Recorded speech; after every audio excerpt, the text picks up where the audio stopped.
कशक तो कहीं ना कहीं है सीने में कि आप बताइए कि जिस तरीके से उसके सर से बाल गायब होता है, आखिरकार वो बाल कहाँ गए। और ये तो कोई पूछ ही नहीं बात रहा, ये है। तो हम ही लोग पूछ रहे हैं कि ऐसी भाई कौन सी मछली है जो बाल खा जाती है। हाँ, उस ऐसे मछली पहले को किसी कम से कम आप निकाल दीजिए ना। श्रेया के मामले में कोई तो राज है जो घर में दबा हुआ है, कोई बता नहीं रहा है। क्योंकि सौतेली माँ का जैसे ही जिक्र आता है तो लोगों के मन में वो थॉट आती है कि भाई सौतेली माँ अपनी माँ नहीं हो सकती। हत्या होने के बाद भी वहां और एक हत्या हुई, फिर एक हत्या। मतलब ये अब लग रहा है कि जो कानून का भय है ये खत्म हो चुका है। तो असली अपराधी सलाखों के पीछे नहीं होंगे, इसी तरह सबूतों के अभाव में। और देखिए यहाँ पे सबूतों का अभाव है, जो मजे ले रहे हैं। अपराधी हो सकता है कि आज भी बाहर है, हो सकता है। रुपेश ये बताइए, क्या फोरेंसिक रिपोर्ट आ गया है क्या? देखिए, मैं आपको बता दूं कि आज हमारी बात हुई है, कुछ सूत्र हैं वहाँ पे, तो उनसे हमारी बात हुई है। लेकिन अब वहाँ पे ये पता चल रहा है कि अभी 1 से 2 दिन और लगेगा, उसके बाद जो है फोरेंसिक रिपोर्ट आएगी। लेकिन अभी तक जो है वो फोरेंसिक रिपोर्ट नहीं आई है। आखिर कहाँ देर हुई है, कहाँ देर हो रही है, क्या किया जा रहा है फोरेंसिक रिपोर्ट में, ये अभी तक कुछ पता नहीं चल पा रहा है। नमस्कार, देशवा न्यूज देख रहे हैं आप, आपके साथ मैं अमित झा। देखिए, श्रेया को लेकर लगातार हमारे चैनल चर्चा कर रहा है। और चर्चा क्या कर रहा है? हम चर्चा कर रहे हैं कि क्या श्रेया को वाकई इंसाफ मिलने जा रहा है या फिर लीपापोती हो रही है। देखिए, हमने कुछ दिन पहले ये चर्चा की थी, ये सवाल उठाया था कि आखिर क्या फोरेंसिक रिपोर्ट आया। जो एसपी ने दावा किया था कि श्रेया के साथ रेप हुआ, उसके बाद उसकी हत्या कर दी गई और इंद्रपुरी बराज में फेंक दिया गया उसका शव। तो क्या फोरेंसिक रिपोर्ट आ गया? ये एक पहला सवाल आज भी हमारा बना हुआ है। और दूसरा, क्या पुलिस उस बात की तहकीकात कर रही है कि आखिर वो कौन सा मछली है जो बाल भी खा जाता है, आंख भी खा जाता है। और आज भी हम चर्चा करेंगे। हमारे साथ हमारी ब्रांड एम्बेसडर बबीता मिश्रा जी बनी हुई हैं और साथ ही बने हुए हैं हमारे संवाददाता रुपेश, जो आपको हर एक अपडेट से अवगत हर रोज करवा रहे हैं। तो सबसे पहले रुपेश से ही बात कर लेते हैं। रुपेश, ये बताइए, क्या फोरेंसिक रिपोर्ट आ गया है क्या? देखिए, मैं आपको बता दूं कि आज हमारी बात हुई है, कुछ सूत्र हैं वहाँ पे, तो उनसे हमारी बात हुई है। लेकिन अब वहाँ पे ये पता चल रहा है कि अभी 1 से 2 दिन और लगेगा, उसके बाद जो है फोरेंसिक रिपोर्ट आएगी। लेकिन अभी तक जो है वो फोरेंसिक रिपोर्ट नहीं आई है। आखिर कहाँ देर हुई है, कहाँ देर हो रही है, क्या किया जा रहा है फोरेंसिक रिपोर्ट में, ये अभी तक कुछ पता नहीं चल पा रहा है। 1 महीने से एग्जैक्ट ऊपर हो चुके हैं रुपेश इस मामले को लेकर, जब श्रेया हमारे बीच नहीं है, ठीक है। और अभी तक आप कह रहे हैं कि 1 से 2 दिन और लग सकता है, फोरेंसिक रिपोर्ट नहीं आई है। ठीक है, जी बिल्कुल। चलिए ठीक है, इस पे हम आगे चर्चा करेंगे बबीता मिश्रा जी के साथ। दूसरा, क्या तहकीकात जो पुलिस का था, छानबीन था, वो खत्म हो गया है या अब भी पुलिस कई पहलुओं पर छानबीन कर रही है? लेकिन जी देखिए, लेकिन हम बता दें कि सूत्र के हवाले से भी खबर आ रही है कि पुलिस जो है अब छानबीन नहीं कर रही है। पुलिस जो है अब हाथ धरे बैठी है। पुलिस को ये लग रहा है कि अब तो भाई मेरे सर से जो था बोझ वो हल्का हो गया। मैंने जो गिरफ्तार कर लिया है टोटल 5 लोग थे। बबलू चंदा गेस्ट हाउस की बात करें तो बबलू चंदा गेस्ट हाउस के सगे भाई को पुलिस ने उठा लिया और उसको गिरफ्तार करके भेजे। तो अब पुलिस की नींद जो है वो आराम से सो रही है। पुलिस है अब उसको ये जांच नहीं कर पा रही है कि आखिर ठीक है, चलिए अगर बबलू चंदा गेस्ट हाउस के 2 संचालक को आपने उठाया तो आखिर जिस तरह से श्रेया का बाल नहीं था, श्रेया का बाल और नाखून नहीं था, तो आखिर उसका जांच कौन करेगा? आखिर करेगी तो पुलिस करेगी, ठीक है। लेकिन अभी तक ये चीज क्लियर नहीं हो पाया है कि आखिर श्रेया का बाल कहाँ गए और श्रेया का नाखून कहाँ गया, श्रेया का दांत कहाँ गया। आखिर इस हालत में जिस तरह से बॉडी मिला था, तो इसकी जो है अभी पुलिस जो है इसका खुलासा अभी तक। ठीक है रुपेश, एक और सवाल इस मामले में। ठीक है, चलिए, पुलिस ने जो भी आरोपी मान लिया कि यही आरोपी है, सुनवाई कब होनी है? कोर्ट की कोई तारीख वगैरह आई है क्या कि इस डेट को सुनवाई होनी है? जी देखिए, अभी तक तो कोई सुनवाई का डेट तो हमें नहीं पता चल रहा है कि कब तक वो कोर्ट में सुनवाई होगा। लेकिन जैसे ही जानकारी मिलेगी तो जैसे जानकारी हमें मिलती है तो फिर हम आपको कर देंगे। चलिए रुपेश, बहुत बहुत धन्यवाद। अब हम चर्चा को आगे बढ़ाएंगे। तो देखिए, जो हमारे 3 अहम सवाल थे, अभी भी फोरेंसिक रिपोर्ट नहीं आया है। पिछले महीने की 12 तारीख को श्रेया की हत्या कर दी जाती है, उसके साथ रेप होता है। पहले तो डीएसपी साहब इनकार कर देते हैं, फिर एसपी साहिबा कबूलती हैं। क्या लगता है कि कहीं ना कहीं जो हम बार बार सवाल उठा रहे हैं, और सबसे ज़्यादा सवाल तो आप उठा रही हैं और पहले दिन से उठा रही हैं, कि श्रेया के मामले में पुलिस जो है लिपापोती कर रही है, आपको भी लग रहा है? देखिए, जहाँ तक मैं पुलिस पे सवाल नहीं खड़ा करना है मुझे, और हमें प्रशासन पे भरोसा भी होनी चाहिए। लेकिन बात यहाँ आती है कि एक कशक तो कहीं ना कहीं है सीने में, कि आप बताइए कि जिस तरीके से उसके सर से बाल गायब होता है, आखिरकार वो बाल कहाँ गए? और ये तो कोई ये पूछ ही बात नहीं रहा, ये है। तो हम ही लोग पूछ रहे हैं कि ऐसी भाई कौन सी मछली है जो बाल खा जाती है? हाँ, उस ऐसे मछली पहले को किसी- कम से कम आप निकाल दीजिए ना। जिस मछली का आपने जिक्र किया, आप पता नहीं कहाँ किया, लेकिन उस बाल तो आप, अगर श्रेया के फोटो को आप देखें, उसके फोटो को देख के ऐसा लगता है किसी ने उसके बाल को छीला है। मतलब नहीं समझते हैं कि जो बेलमुंडा किया जाता है, उसके बाल को, मान लीजिए कि हमें किसी का श्राद्ध करना हो तो क्या करता है वो? जी, मुंडन करता है। तो उसका मुंडन हुआ है, ये बात मैं कहूंगी। और किसी ने उसको एकदम पनिष्ड किया है। पनिष्ड का समझ जाइए मीनिंग्स होता है कि हमें इससे हद से ज्यादा नफरत है। और ये नफरत या तो ऑनर किलिंग में हो सकती है, या मैं बहुत स्पष्टों से नहीं कहूँगी, क्योंकि बहुत लोगों का कहना है कि जो उसकी माँ है सौतेली है। तो कहीं ना कहीं प्रशासन को उस मैटर को भी छूना चाहिए। क्या अगर बच्ची उस घर में महफूज थी, या फिर वो डरती थी अपनी माँ से, खुल के वो बात नहीं बोलती थी, या फिर उनकी माँ को कैसे पता था कि यही वो रोहित है, मतलब वही वो व्हाटएवर जो लड़का है, वही वो उसको एक दिन छेड़ा था, वही कर सकता है।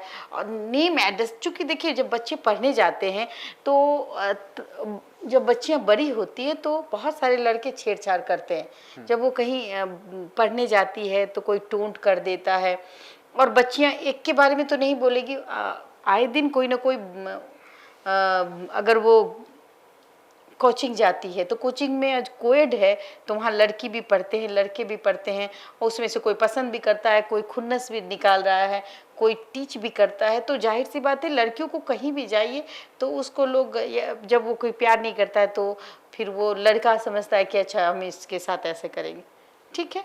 लेकिन इस हद तक करेंगे ये कल्पना किसी लड़के में नहीं हो सकती। या तो श्रेया के मामले में कोई तो राज है जो घर में दबा हुआ है, कोई बता नहीं रहा है ये चीज। और जो पुलिस है, जिस तरीके से उसका फादर ने कहा कि अगर मेरे भी घर में कोई है, अगर पुलिस को लगती है तो वो जांच करे। चूंकि सौतेली माँ का जैसे ही जिक्र आता है तो लोगों के मन में वो थॉट आती है कि भाई सौतेली माँ अपनी माँ नहीं हो सकती, जाहिर सी बात है।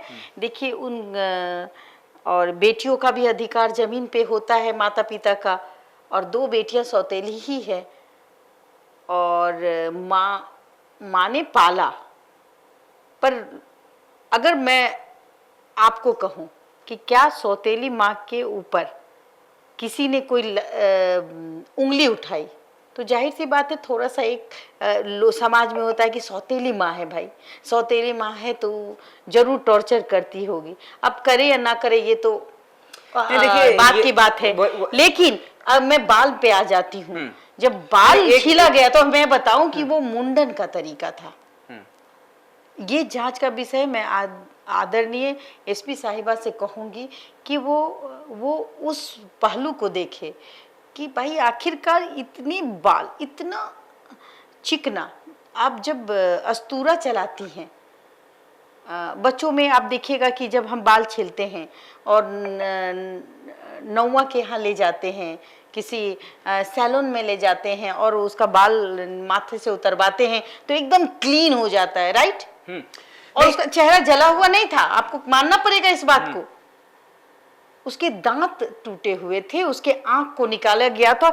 ये जो काम कोई दरिंदा या ऑनर किलिंग, जैसे कि आपने हमें हमारे नाक को काटा, हमारी समाज में बेइज्जती कराई, तो पहले हम आपका बाल छीलेंगे, उसके बाद जिस आंखों से आपने देखा हम उसके आंख को निकालेंगे, उसके दांत को निकालेंगे। और ये चीजें जो है मैं नहीं कह रही हूँ, ये एक शक जो है मैं वो बता रही हूँ, ऐसा ऑनर किलिंग में देखा गया है। नहीं ऐसा देखिए, और ये इन्वेस्टिगेशन एसपी महोदय को करना चाहिए। ठीक है, पहले हम दर्शकों को पहले भी बता चुके हैं और आज फिर से बता दें। देखिए ये हमारा थॉट नहीं है, ये जो कुछ लोग हैं जो कुछ सवाल खड़े कर रहे हैं उनको बबीता मिश्रा जी अपनी जबान से बता रही हैं कि ये भी एक पक्ष हो सकता है जहां पुलिस को जांच करने की जरूरत है। अब चर्चा को आगे बढ़ाते हैं। नहीं ठीक है बबीता जी, जो लोग कह रहे हैं, जाहिर सी बात है कि लोग हैं तो 10 तरह का एंगल दिखलाएंगे और उस पे पुलिस को जांच करनी भी चाहिए। लेकिन मेरा सवाल ये है कि श्रेया को इंसाफ कैसे मिलेगा जब फोरेंसिक रिपोर्ट अभी तक नहीं आया? बिल्कुल बिल्कुल, हम तो कह ही रहे कि श्रेया का जो मैटर है ना, आप देख लीजिएगा आरुषि हत्याकांड, जो दिल्ली वाला जो बहुत फेमस कांड था, जिसके माता पिता ने शायद खुद ही अपने वो जेल की यातना को उन्होंने झेला है और आज तक सीबीआई का जांच भी हुआ और सबूत नहीं मिल पाया और फिर उनके माता पिता बाहर आ गए। तो आरुषि केस का जो आप आरुषि की बात कर रही हैं, जेसिका लाल हत्याकांड आपको याद होगा, जिस तरह से क्लब में गोली मार दी गई थी जी, जेल भी गए, लेकिन उसके बाद आरोपी बाहर निकल गए। इसलिए बाहर निकल गए सबूतों का अभाव। तो ऐसे कई केस हमने ये भी केस मुझे लगता है अगर एसपी महोदया चाहेंगी तो ये केस को सुलझा सकती है। देखिए एक होता है ना कि निर्दोष को सजा नहीं मिलनी चाहिए, दोषी को सजा मिले। अगर एक निर्दोष को आप दोषी बनाते, नहीं इसलिए मैं कह रहा हूं कि अगर आप कह रहे हैं, क्योंकि उसमें दो मामला है। अगर आप कह रही हैं, पहला तो सवाल है कि कैसे डीएसपी ने सीधे प्रेस कॉन्फ्रेंस कर दिया स्टार्टिंग में कि रेप नहीं हुआ है, क्योंकि पोस्टमार्टम में जो आया था उसमें रेप की पुष्टि नहीं थी। उन्होंने कहा कि जो पोस्टमार्टम रिपोर्ट है उसमें जो वहाँ उस वक्त जो सिचुएशन था उसने कहा कि भाई पुष्टि नहीं, मछली जो है किसी को कहा मछली बाल खा गया, लेकिन एसपी ने कहा रेप ने हुआ है। हाँ, तो रेप हुआ है, हाँ गला दबाया गया है, लेकिन उन्होंने ये नहीं कहा बाल कैसे गायब हुए या आंख कैसे गायब हुई, तमाम चीजें उन्होंने नहीं बताई। प्रेस कॉन्फ्रेंस में उन्होंने कुछ भी नहीं कहा, ना पत्रकारों को सवाल पूछने की इजाजत दी। लेकिन सवाल ये उठता है अगर रेप हुआ है, और जैसा कि हम लोग पहले दिन से मान के चल रहे थे कि हो सकता है जिस तरह से दरिंदगी की गई है, लेकिन सवाल यही है कि जब तक रेप की पुष्टि नहीं होगी, अगर रिपोर्ट उसका नहीं आएगा तो सजा कैसे मिलेगा? बिल्कुल, देखिए अगर फॉरेंसिक जो अभी बातें हो रही है फॉरेंसिक की, अगर वो आ जाती है रिपोर्ट, तो जाहिर सी बात है कि उस रिपोर्ट में कुछ ऐसी चीजें दर्शाई जाएंगी और हमें भी इंतजार करना होगा। लेकिन मैं बार बार दर्शकों से यही कहूंगी कि देखिए ये हत्या होने के बाद भी वहां और एक हत्या हुई, फिर एक हत्या, मतलब ये अब लग रहा है कि जो कानून का भय है ये खत्म हो चुका है। और जब तक कोई कड़ा नियम नहीं बनेगा, कड़ा नियम, या जब तक असली अपराधी सलाखों के पीछे नहीं होंगे, इसी तरह सबूतों के अभाव में, और देखिए यहाँ पे सबूतों का अभाव है, जो मजे ले रहे हैं अपराधी, हो सकता है कि आज भी बाहर है, हो सकता है जो आरोपी नहीं। और मान लीजिए कि ना, आप ये क्यों कह रहे हैं कि अपराधी बाहर है, हम चलिए मान ही लेते हैं कि असली अपराधी को ही पुलिस ने गिरफ्तार कर लिया, लेकिन सबूतों का अभाव, सवाल ये है कि वो तो बाहर निकलेंगे। हाँ, अभाव यहाँ पे सबूतों का है। आप बिना रिपोर्ट के, या जिस तरह से रुपेश बता रहे थे कि सीसीटीवी फुटेज में वो लोग जिनको गिरफ्तार किया गया है वो लोग अपने होटल में ही नजर आ रहे थे, गेस्ट हाउस में ही नजर आ रहे थे, लोकेशन उनका वहीं का था। तो सवाल यही है कि जो सबूत है उसका अभाव है। तो बिल्कुल। ऐसे में तो अगर मान लीजिए वही दोनों आरोपी हैं तो निकल जाएंगे बाहर। बच्ची को न्याय कहीं हाँ। ना कहीं नहीं मिलने जा रहा है। जिस तरीके से इस केस का इन्वेस्टिगेशन हुआ है, मुझे नहीं लगता है कि श्रेया को अब इंसाफ के लिए एक लंबी लड़ाई लड़नी होगी, उनके परिवार को लंबी लड़ाई लड़नी होगी। देखिए, जेल जाना और बेल में वो फर्क होता है, और बेल मिल जाती है। आप दफा वो किसी सबूतों का अभाव है तो बेल मिलेगी, हाई कोर्ट बेल दे ही देगा, और उसके बाद जब वो निकलेंगे तो सबूत जो है, अगर हमें 2 दिन का इंतजार करना होगा। हम कहें कि भाई फॉरेंसिक, लेकिन ये तो हम हमेशा सुन रहे हैं कि 2-4 दिन में आ जाएगा, 2-4 दिन में आ जाएगा, 2-4 दिन में आ जाएगा, लेकिन फॉरेंसिक रिपोर्ट अभी तक नहीं आया है। अब तो आप खुद समझिए ना कि एसपी ने कितने दिन पहले प्रेस कॉन्फ्रेंस किया था। मैं इसी और जाहिर सी बात है, आज हमारी और आपकी बात इसलिए हो पा रही है हाँ। कि फॉरेंसिक जांच अभी भी रुका पड़ा है। हाँ।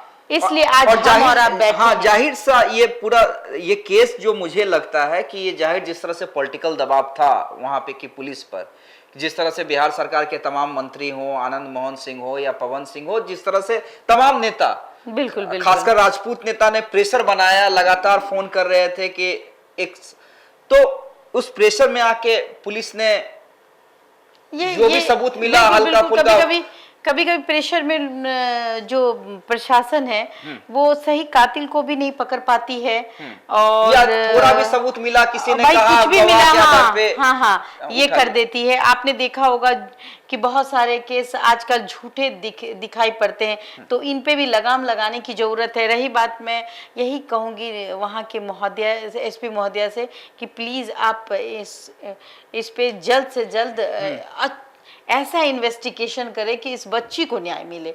ये बच्ची जिस तरीके से इनकी दर्दनाक मौत हुई है, जो जिस तरीके से कातिल ने इसको सजा दी है, उसको भी इसी तरीके से सजा मिले। चलिए, और यही हम लोग सब चाहते हैं, जो भी श्रेया को चाहने वाले हैं या जो चाहते हैं कि श्रेया को वाकई सच्ची श्रद्धांजलि मिलनी चाहिए, वो यही चाहते हैं कि असली कातिल सलाखों के पीछे हो, उसे कड़ी से कड़ी सजा मिले, ताकि फिर से कोई श्रेया के साथ ऐसा ना कर सके, चाहे वो मेरी बेटी हो चाहे आपकी बेटी हो।